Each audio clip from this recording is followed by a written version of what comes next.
Assalamualaikum teman-teman semua. Perkenalkan, saya Rizka Febria Kuntari. Saya bekerja di salah satu laboratorium pengujian halal dan saya juga sedang belajar di Universitas Pakuan dengan jurusan kimia.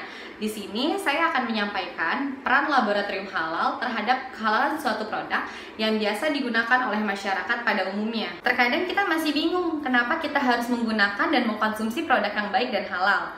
Yang pertama itu karena mayoritas penduduk Indonesia ini beragama Islam. Dalam Al-Quran, umat muslim dianjurkan untuk mengkonsumsi makanan yang baik dan halal. Yang kedua, permintaan produk halal Indonesia sudah meningkat.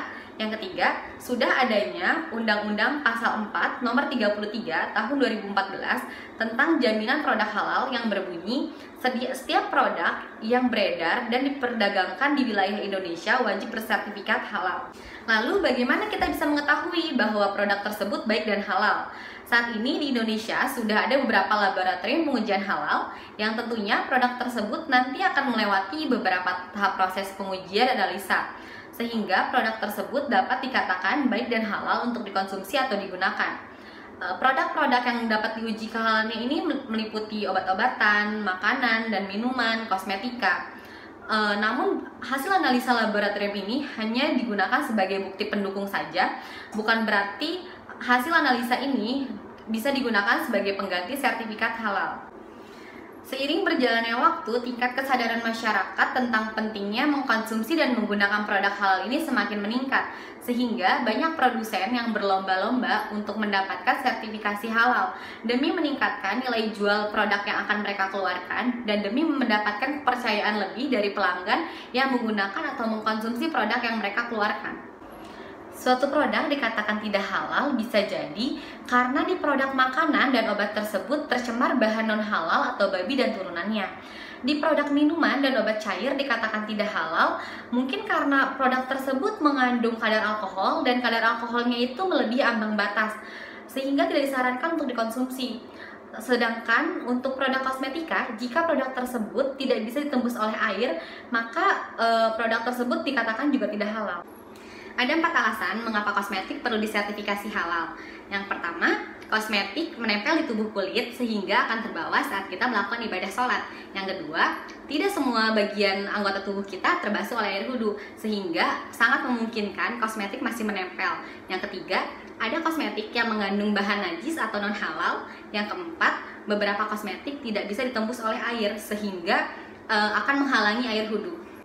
Ada beberapa bahan kosmetika yang berpeluang mengandung bahan hewani, seperti contohnya allantoin, asam amino, kolagen, sistina, lanolin, asam stearat, vitamin A, keratin, gliserin, dan lemak hewani. Berikut saya akan memberikan 7 tips and trik dalam memilih obat yang baik dan halal. Yang pertama itu, gunakan produk yang berlogo halal MUI. Yang kedua, pilihlah produk yang memiliki izin edar. Yang ketiga, cek masa kadaluarsanya. Yang keempat, perhatikan komposisi bahan utama. Yang kelima, hindari produk yang komposisinya terindikasi bahan non halal.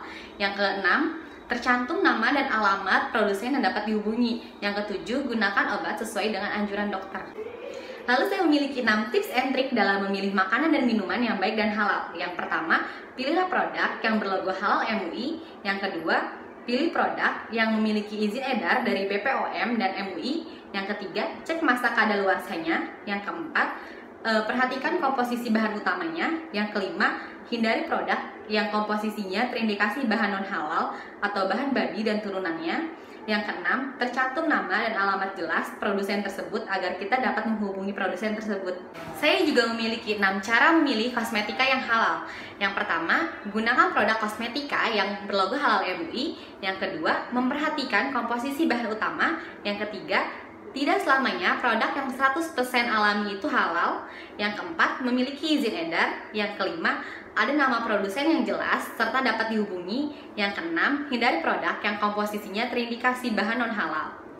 Oke, terima kasih semuanya. Yuk kita lebih bijak lagi dalam menjadi konsumen dan semoga kita semua terhindar dari produk-produk yang bersifat najis dan diharamkan. Makanan berpengaruh terhadap akhlak dan watak seseorang. Harta dan makanan yang halal dan baik akan menumbuhkan darah dan daging yang baik. Dengan begitu, perilaku dan perbuatannya juga akan mengarah pada hal yang baik juga.